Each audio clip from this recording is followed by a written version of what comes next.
Hey, y'all. This is the week of my birthday. So, probably as you're listening to this, I am somewhere celebrating because that's what I do.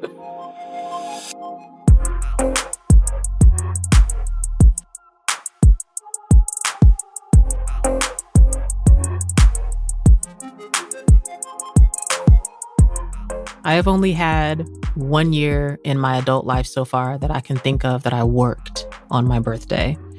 And if you have not listened to my episode here called That Time I Quit My Job, you should go back and listen to that because I think in that episode, I share a bit of the story of why I was working on my birthday. But normally, I treat my birthday as a holiday.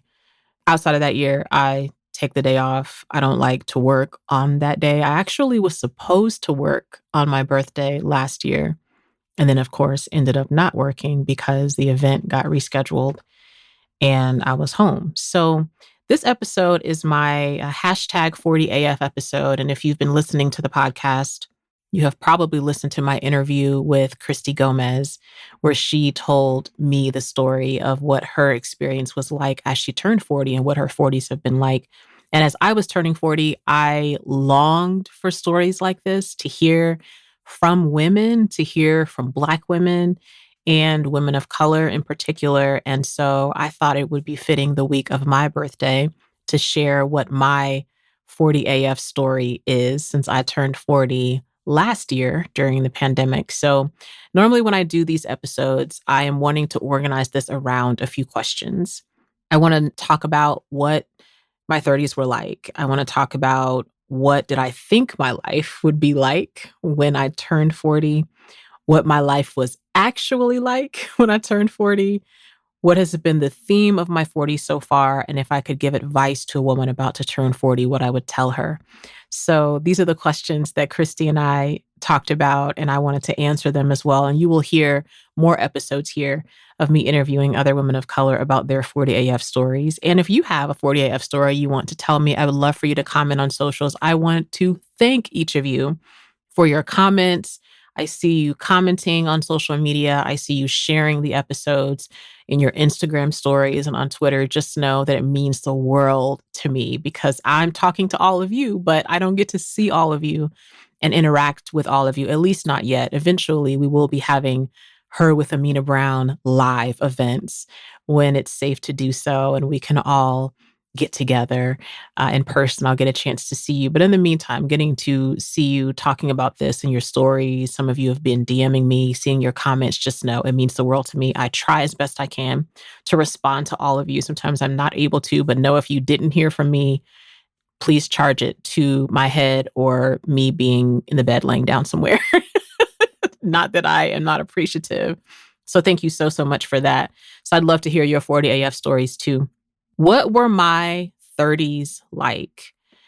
I got married when I was 31. And if I were to really start the story at the beginning of my 30s, and I wrote about some of this in both of my books, actually, but I can probably give you a more raw version of that here on the podcast. So when I was turning 30, I turned 30 in New York City with my best friend, Adrian. And we both thought that we were never going to get married. Like dating had just not been going super great for either of us. And we were just like, this is it. We're going to be nuns, but we're going to be cool nuns. We're going to be like the cool aunt with all the memorabilia from the places we've traveled. You know, that was sort of the vibe of me coming into my 30s. Unbeknownst to me, I actually already knew the man that I was going to marry. And so I got engaged on my 31st birthday, and then we got married 3.5 months later. So I think the initial part of my early 30s was just, adjusting to married life. At the time that my husband and I got married, I was still performing on the road in mostly white Christian environments. And my husband was a youth pastor at a church a little bit south of Atlanta. So I think we spent those first, few years of marriage just trying to get adjusted to what both of our jobs would require from us.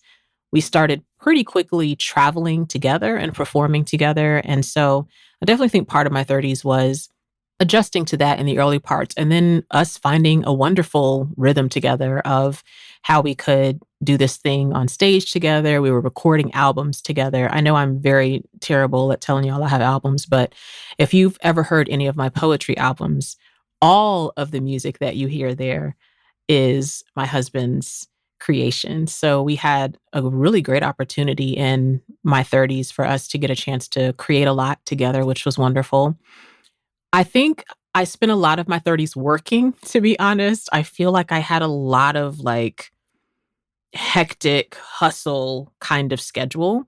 And in a lot of ways, because 95% of my work was event based and was travel based. So it wasn't just event based. I was very rarely doing events in my home city of Atlanta. It was almost always travel.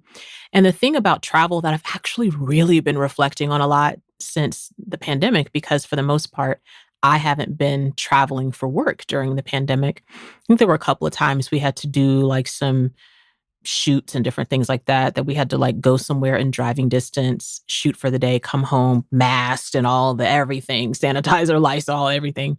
But other than that, I haven't been traveling at all and haven't taken a flight since March of 2020. So I feel like my 30s was mostly very hectic, very on other people's schedules all the time, just traveling to this city, to that city. I remember Easter weekend was always a very busy weekend because of the market that I was in at the time. So sometimes I would get booked to perform poetry at like a Good Friday service at a church on one side of the country, do that service, go to bed, and then get up either in the middle of the night or super early the next morning, take like the super early flight or take a red eye where I flew overnight to get into the other city to do sound checks, rehearsals with another church, and then perform at what felt like 1,000 services on Easter. I mean, it was typically somewhere between 5 and 7 services, but it was like a lot of services. And so that was my life. I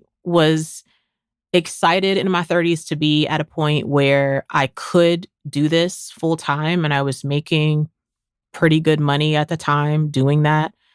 I think the other thing about it though is my schedule really didn't have like any sort of middle ground. It was very all or nothing kind of experience. So I was either so busy and had so many dates that came in that I was just like, I don't even know how we going, like make it to the end of whatever this run is. And then there would be these seasons that would come in the middle of the year where nothing had come in. We would sometimes have a whole 3 months in the summer where we had no gigs. And so we would go from feeling like super tired, super busy, doing all the things to sort of having this lurch of nothing coming in financially and also not as much to do. And that would totally freak us out, especially the first couple of years that we were married. And then after a while, we tried to sort of take advantage of that time when it came, because inevitably it always did, sometimes in the summer, sometimes around the holidays, sometimes at the beginning of the year. You never knew when it was going to come, but you knew you were going to have some months where you weren't traveling. And so the goal of all that hustling, hopefully, was that you were sort of stacking the money so that when the slow times came, you could afford to just chill out or go on a vacation or be with your family or see your friends or work on other creative projects that you wanted to finish. So that feast or famine part, I remember being very challenging for me in my 30s. And I will say I experienced a landmark event in 2017 that sort of shifted me into my late 30s and changed a lot of what was going to become my 40s too. So this is something that I've talked about kind of vaguely in some other things. I've written about this vaguely a little bit in a book before and talked about a little bit here. But for this episode, I wanted to share a little bit more about that in case there are any of you that may be dealing with this too. But in my early 30s, I found out that I had fibroids. And if you're not familiar with fibroids, fibroids are benign tumors that can occur in the uterus. And I found out I had them in my early 30s. I didn't really know anything about that. I had sort of a very quick conversation with my gynecologist at the time because I was just finding out about that right before I got married. And so she was like, well, you should, go on your honeymoon, enjoy your honeymoon. But when you come back, we need to talk about it. And so I ended up having to have surgery to remove my fibroids in 2017. And by that time, my fibroids had gotten so large. Like when I look at pictures of myself from this era of time, and if any of you saw me at events around that sort of 2015, 2016, 2017 timeframe, I had to dress to basically hide how large my fibroids were. So the surgery was very intense. It was very intense, very invasive procedure, very hard on the body. And, I'm also like into, as much as I can be into sort of holistic and more, natural ways to heal the body. And so I had also done those things. And those things have been helpful to a point, but I still arrived at this point of needing to have surgery for the sake of my health. And that moment right there, like getting home from the hospital, having complications, having to go back into the hospital, and then having probably what was supposed to be 6 to 8 weeks of recovery, but ended up really being 8 to 10 weeks of recovery. And when I say 8 to 10 weeks of recovery, I mean like you can't drive during that time. You can't exercise. You can't lift anything, above a very small, number of pounds, right? So I had a lot of time to think about my life and process, how did I get here? How did this happen? What are the changes I need to make in my life to try to not end up here again? And one of the things I discovered is I was actually living a very stressful life. I actually remember my mother-in-law sitting me down when we were all, together as a family, but she sat me down, just she and I, and she looked at me and she said, I'm really worried about you. You seem like you are very, very stressed. And at the time that she said it to me, this was before I had surgery, I was really frustrated about the conversation because I was thinking to myself, like, yeah, I'm an entrepreneur. I'm a performing artist. My husband and I own this business together. Like, yeah, like I live a stressful life. There's nothing about this that is an easy thing in any way. But after I had the surgery and had time to really reflect on the question that she was asking me, I thought to myself on a scale of 1 to 10, prior to having surgery, how stressed would I have said I was? And I thought to myself, I think I would have said I was somewhere between an 8 and a 9. And the body is not really made for you to live at that level of stress for the long term. The body is made for us to survive, stresses that are going to come to us in life. We're not going to have a life that completely has no stress. We'll have stress sometimes, but the body isn't really made to survive that level of stress for a long period. And then what happens over time, if you live a high stress life like that, like if you're listening to me right now and your stress level is somewhere between an 8 and a 10 all the time, what happens is it becomes normal to you. And then it actually registers to you like it's a 4, but it's really a 9 or a 10 for some of us, right? And so I realized in that recovery time that when my mother-in-law had asked me that question, I was actually a lot more stressed out than I even knew I was because it was so normal to me. So I spent that recovery time. This was the year that I turned 37. So I spent that recovery time thinking to myself, what are the things in my life that are causing me stress? And the main thing that came up was work. It was the work I was doing. There was something in there that was causing me stress. So one of the changes that I had to make is I had to start saying no to things that were not necessary. So there were some volunteer things that I was doing at that time, and I just had to say no to those things. Had to go back to some people and say, hey, I know I made this commitment to you and said that I could do this or that, but I can't do it now because this is what I have to do for my health, right? Which is very humbling for me because I'm very much a doer. I'm very much a person who would almost like drag herself to keep her word, which is, in part a good quality to have. But you want to also be able to keep your word to yourself. And your word to yourself is that you're going to take care of yourself. You'll be gentle with yourself. You'll be looking out for you too. And if you're dragging yourself through whatever to keep your word to people, but in the process of that, you're not keeping your word to yourself, then it's not fair to you, right? So I had to start saying no to those things. One of the other things that I realized was a stressor for me is how I was traveling for work. When you're traveling for a living, and I can really only speak to when you're traveling for a living as a speaker or a performing artist, right? Sometimes there's a little tension, especially I'll say for the market I was traveling in at the time, which was a Christian environment, right? Or a church environment might be an even better description for that. There sometimes were some tensions between what the people that were planning the event expected from you and what you could actually deliver or wanted to deliver, right? So sometimes let's say if I was booked to perform at a church event on a Saturday morning, right? What I had been doing before having surgery is if I was going to perform there on a Saturday morning and the cheapest flight for me to get there was at 6 a.m., then I would take that 6 a.m. flight, even though I wasn't paying for the flight. But I would take the 6 a.m. flight, which meant I was getting up at probably 3 a.m. in order to leave my house and get to the airport and get there on time, do all that, get through traffic if there's traffic, whatever. And I'm getting there into whatever city at, could be anywhere from 7:30 to 9 or 10, depending on how far I had to fly, right?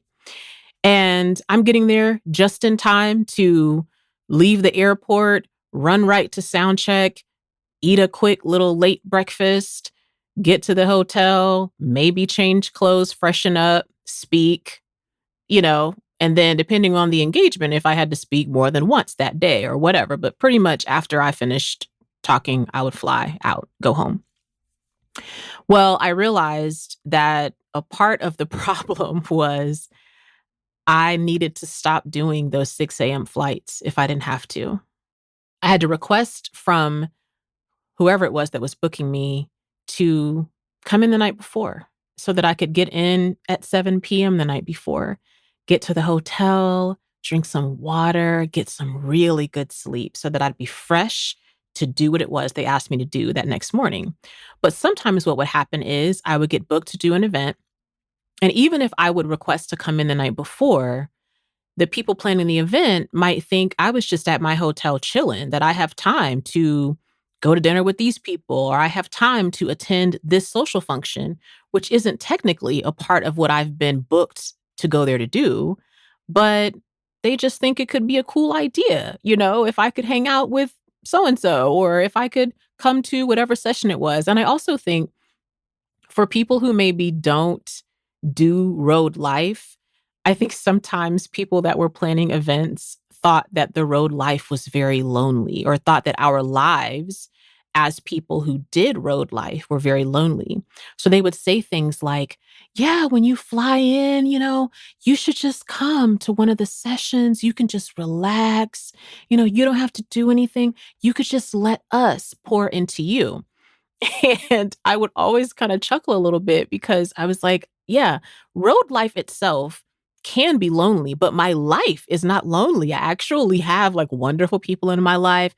I have wonderful community in my life. So this is not a space where I come to relax. I go on a vacation to relax, or I go to my best friend's house and relax.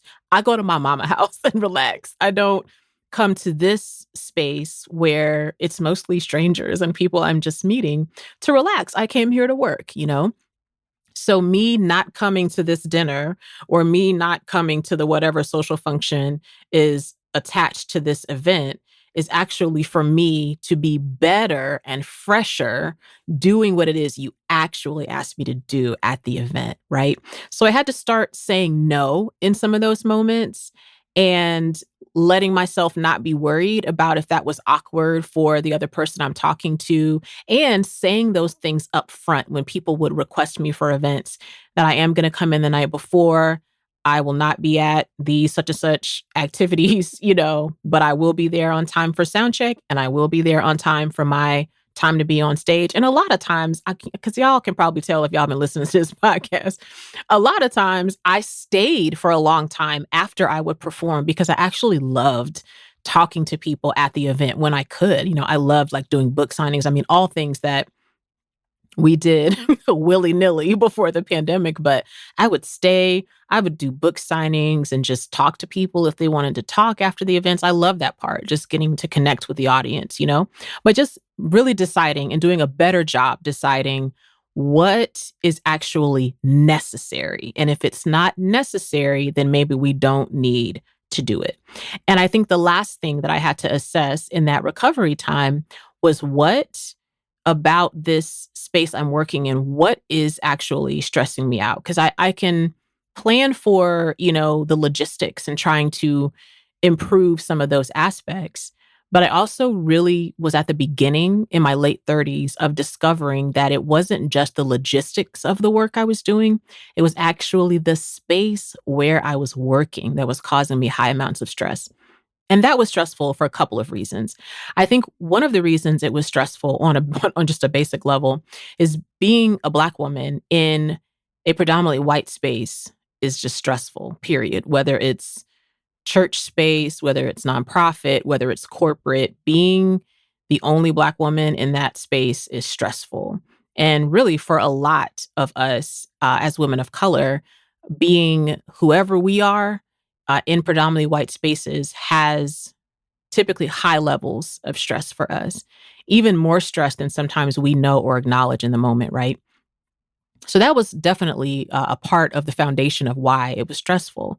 I think also I was beginning to realize that, in particular, the industry that I was in, which at that time was predominantly white, Christian, and predominantly very conservative too, theologically and politically in some ways, was also getting stressful for me because I was discovering there were things that were important to them or things that they believed in that I didn't. And I wanted more creative space. I wanted more inclusive space. And I realized I was longing for something that was never going to happen inside of that space.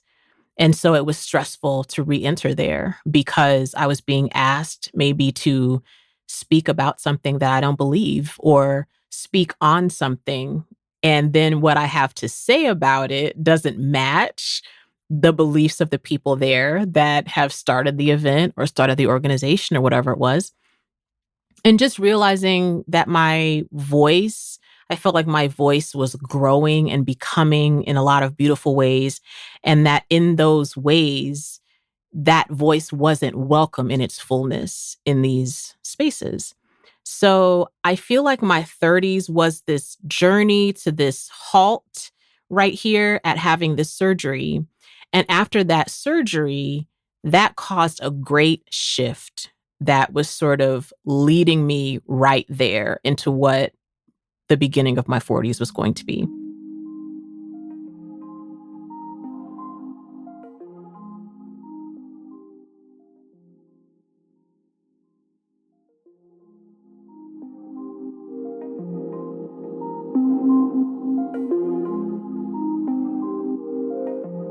What did I think my life would be like when I turned 40?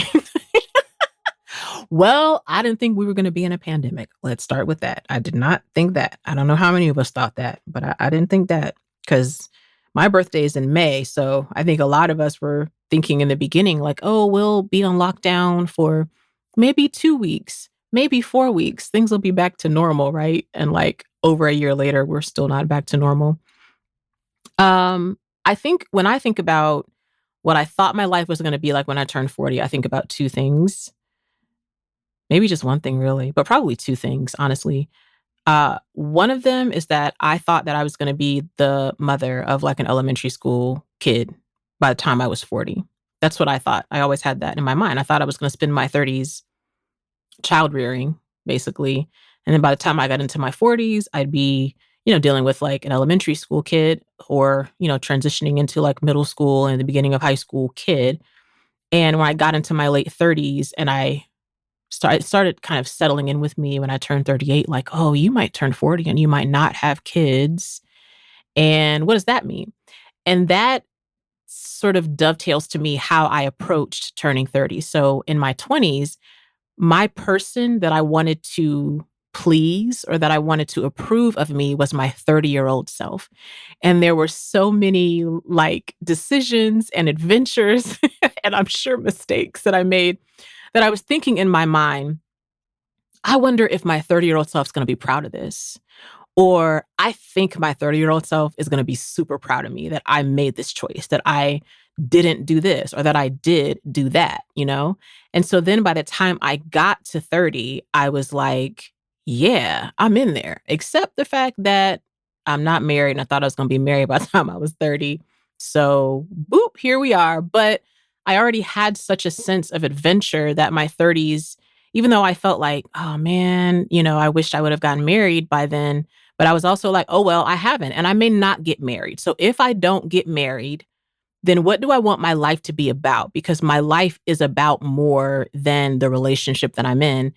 And even though, ironically, I ended up getting married within a year, a year-ish of that birthday, I think having that mentality helped me enter marriage with this greater sense of adventure and not feeling like because my husband and I were getting married that that's my identity now is only to be his wife. But instead, I was sort of able to enter that phase of life like I'm married to this man that I love. I actually love keeping company with him. I love hanging out with him, whether we go to Walmart or we go across the world somewhere. Like I actually really enjoy him as a person. So it's not that my whole identity has to be built on that. It's that I had a wonderful life before we got married. And now I'm married to him. Being married to him adds to my already wonderful life. That was sort of how I entered being married. So when I realized in my late 30s, it was sort of that same moment of like, okay, I've been envisioning, but for me, I'll say it wasn't the age this time. I sort of had in my head, like, what would Amena who becomes a mom want me to do in this moment? Or like, would Amena that's going to become a mom be proud of me? And I remember I was working through this in therapy, in my late 30s, and just reimagining with my therapist, what if I don't have kids? What will my life be like? And sort of coming back to that remembrance that whether or not I have kids, my life is wonderful. And that was sort of what I had to come to in my 30s. Whether or not I get married, or even at that moment, find like whoever my person is, even date somebody, really, honestly, but that's for another episode. Whatever that is, my life was wonderful before I married my husband. It wasn't that marrying my husband is what made my miserable life wonderful. It was that marrying him made an already wonderful life even more wonderful, right?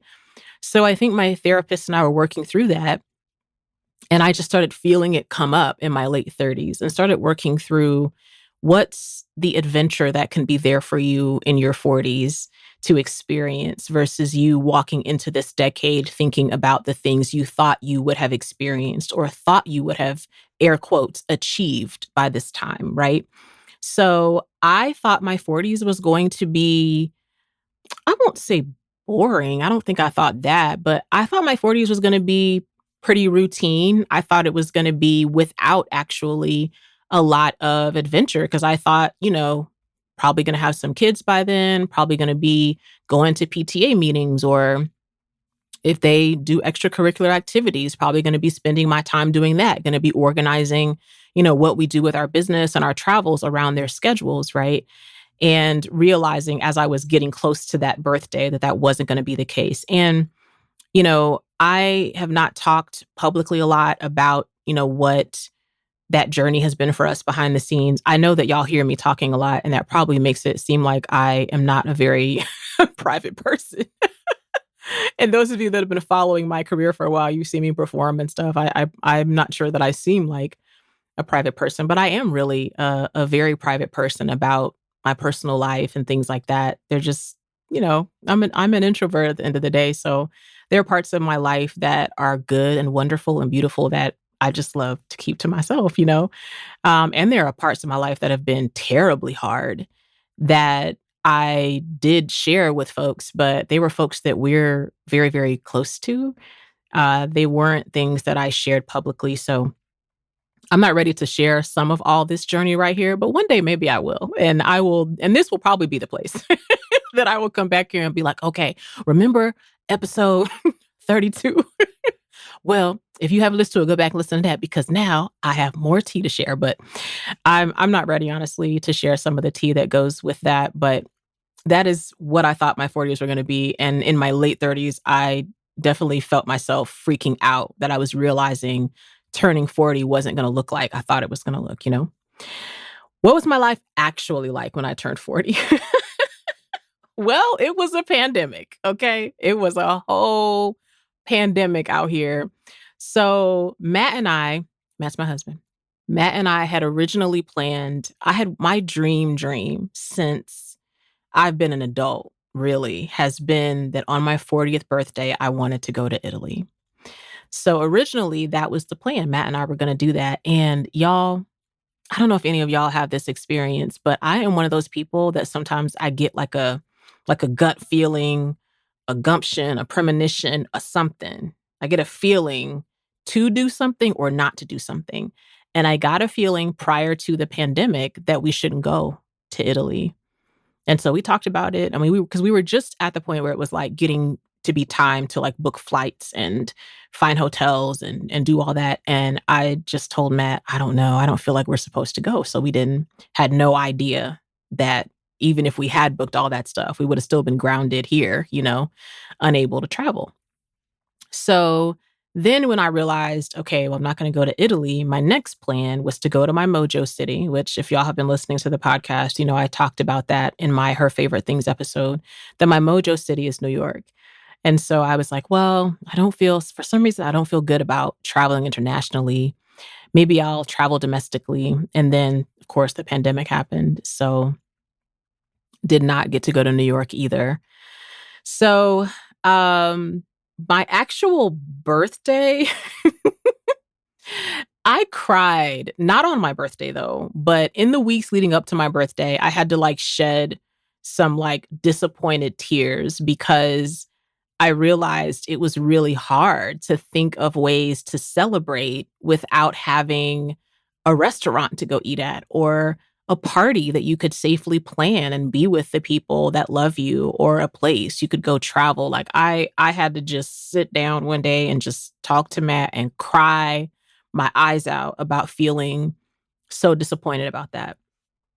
And then once I cried my eyes out, I was able to reimagine like what my birthday could be like. And I think that maybe is my rhythm really. It's like I need to cry, I need to process the sorrow, the grief, the disappointment. And then when I process that, it sort of opens my brain to reimagine what can we do with what we have, right? So I tried to think about if it weren't a pandemic and I couldn't travel, what would I do for my birthday? And I was like, well, I would have gotten a pedicure, a manicure. I would have gotten a spa facial. I would have eaten at one of my favorite restaurants. I would have dressed up. I would have put my makeup on. I would have did my hair, you know, all those things. And so I did a lot of research, y'all, and I learned how to give myself a very luxurious pedicure, manicure, facial. I just spent the weeks before my birthday, like ordering various things. We just like used some of the budget that we had planned to use for the trip. And I just ordered my little tools I needed to really do my luxe manicure, pedicure, facial. And so the night or a day really before my birthday, that's what I did. And then the day of my birthday, honestly, was a really wonderful birthday. And I think in part, I was just determined to celebrate because, you know, in the years between surgery and this birthday, like I had just been through a whole lot.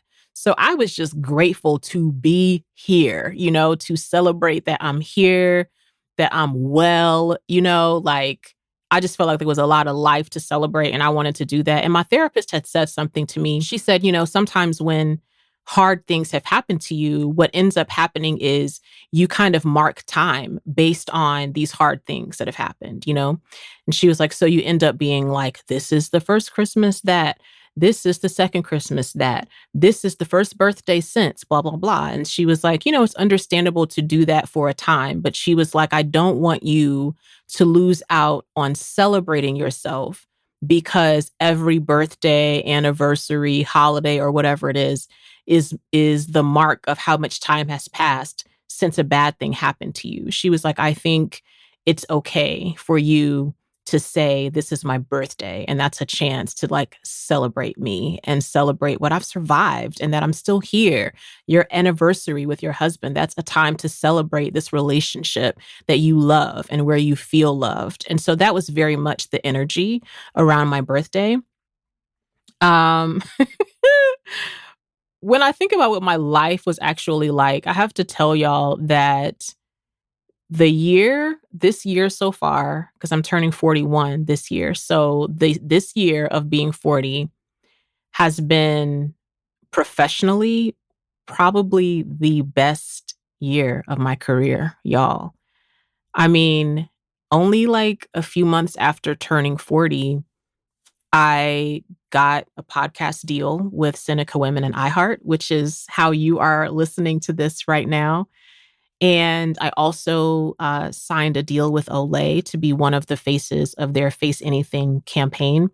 I'm one of 9 women who are featured in the campaign, all brilliant and amazing women. And to have had these 2 big opportunities come to me after I turned 40, I feel like in my faith context, that felt like a big reminder from God that, yeah, my life in my 40s turned out to be very different than I imagined, but that didn't mean it couldn't be great and a surprise and wonderful.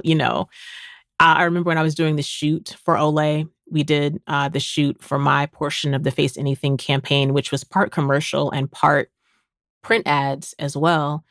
And I did the shoot here in Atlanta with wonderful team that was working with Olay.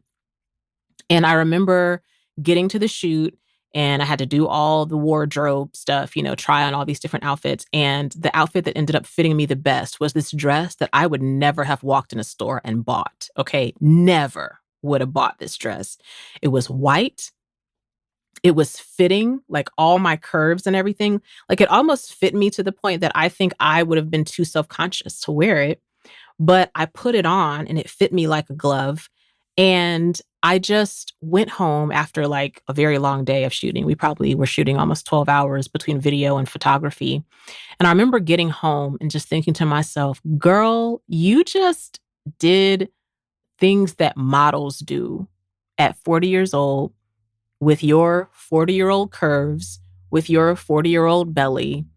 And I'm so proud of it. I'm so proud of it. Like my year of turning 40 turned out to be so wonderful and so different than I expected. I can't say it's better than I expected because I don't know what that other life would have been like if I would have had that life. But I think when we think about our life and we think about these things that we hope our life is going to be, we only have like an A or a B. We only have like an either or. Either my life's going to be this or my life's going to be terrible, right? And we don't always have in our minds like, well, maybe my life won't be that, but it could still be great or wonderful or this amazing experience. And that's really what I experienced. Like, oh, my life is not this thing that I imagined it was going to be when I turned 40, but yo, like it's dope. It's dope. And my next question is what has been the theme of my 40s so far? And the first thought that came to my mind, the first thing that I hear in my mind is I hear India Ari singing the Serenity Prayer. And if any of you are India Ari fans, this is actually on a track called Loving on her album Testimony Volume 1, Life and Relationship. And she's singing those words at the beginning of the Serenity Prayer. God grant me the serenity to accept the things I cannot change and the courage to change the things that I can and the wisdom to know the difference. And if you haven't heard her singing this, you have to listen to it. But hearing her sing, it's like, I don't know what she was feeling when she sang it, but it just sounded like she poured all of this life experience into when she sang that. She was pouring like the joy and the sorrow and the good times and the hard times all into that. And if I could put a theme on my 40s so far, it is that balance. I think in my 30s, I was definitely a person that felt like my hard work could fix it. My hustle could change it. Me praying harder would, you know, make this certain thing or that certain thing different. Me reading my Bible more minutes or more hours or more pages or whatever it was, would make this or that different. And that's not to say that I don't believe that prayer is powerful. But I believe sometimes I would sort of enter the space of prayer as my way of controlling things in a way, which is kind of a weird way to enter prayer, right? But sometimes I know I've done that. Maybe you have too. And I feel like the years leading up to turning 40 have taught me that sometimes there is some really hard stuff that happens and you can't pray it all away and you can't fix it. There were some spaces where I was working and I wanted them to be anti-racist and I wanted them to be inclusive of the LGBTQ community. I wanted them to be inclusive spaces for everybody. And it didn't matter how many conversations I had. Those spaces were not going to change. And so I had to accept that that is not going to change, right? And then there were some things that I did have to have the courage to change. Like when I was telling you all, like learning how to say no and not feeling like I have to please people all the time, even in professional situations, especially beyond what, the contract says, but, another talk for another time, you know? But those are things that I can have the courage to change the way I work, to live a life that is of a decreased stress level.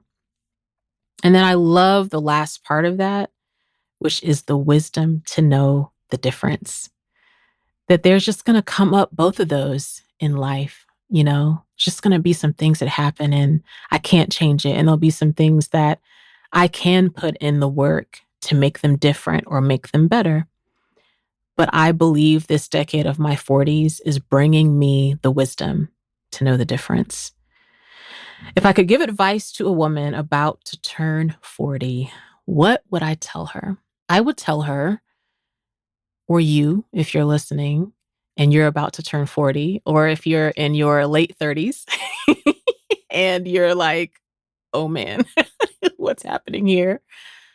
I would say, first of all, when you think about your 40th birthday, do something that you actually love and be around the people that you actually love and that make you feel loved. I don't feel like any birthday you should force yourself to do things because that's what your family members want or because that's what your friends said they'd like to do. But especially on these birthdays that end in 0, or sometimes for some people, even the ones that end in 5, like really think about what do you like to do? And if you have family members that are determined to plan a surprise party for you, for example, and you hate surprise parties, just go ahead and say to them, look them in the eyes for real and be like, I actually wanted to go to a hotel by myself and I love you. And I want us to have dinner or breakfast or whatever after I have my time by myself, but I want that time by myself. Or I was even talking to one of my really, really good friends when she turned 40 and she and her husband have a little boy. And she was like, I don't know. I think I just want to spend my birthday with like my husband and my son. And I was like, that's beautiful too. Just do something that you love. Plan to do that, within whatever you can afford to do. Or like in my case, we were in the middle of a pandemic. So I had a lot of limitations, but I spent that birthday with my favorite person, which is my husband.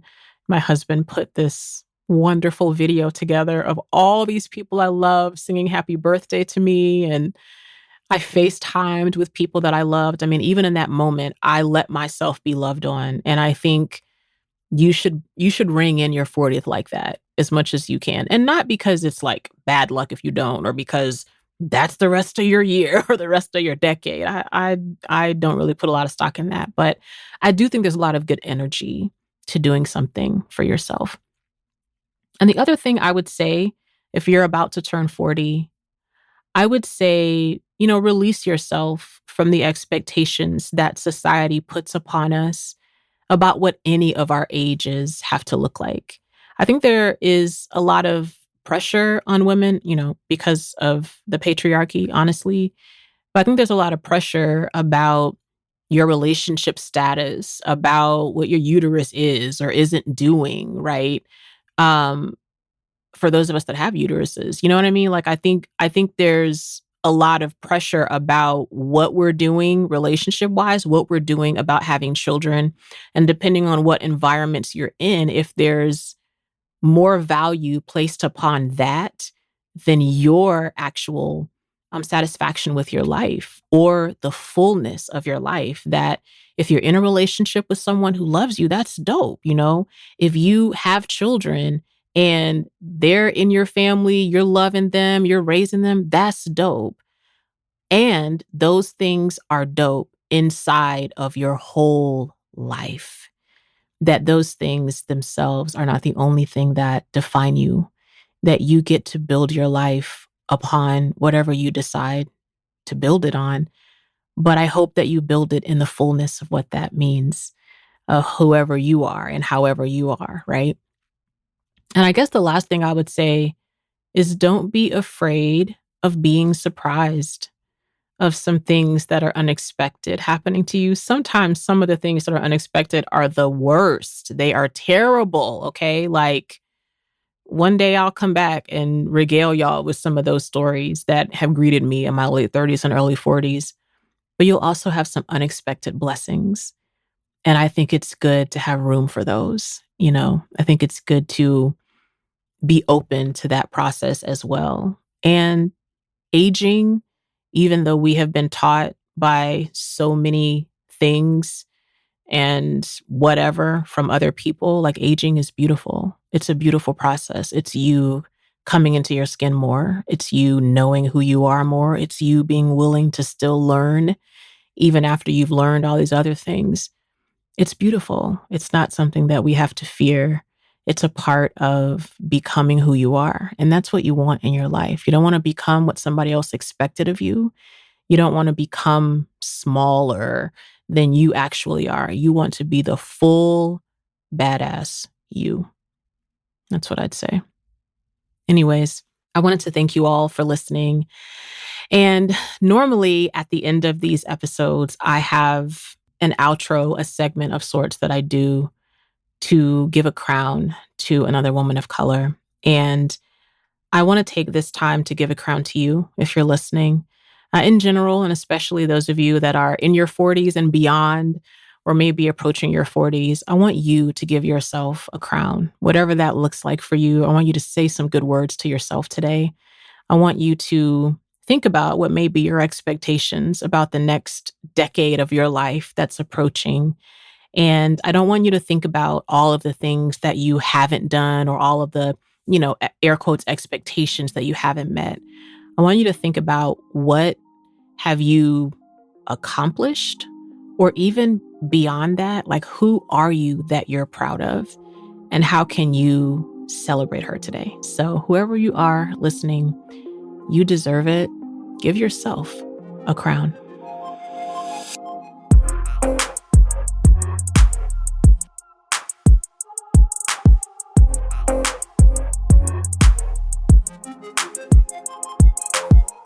Her with Amena Brown is produced by Matt Owen for Soul Graffiti Productions as a part of the Seneca Women Podcast Network in partnership with iHeartRadio.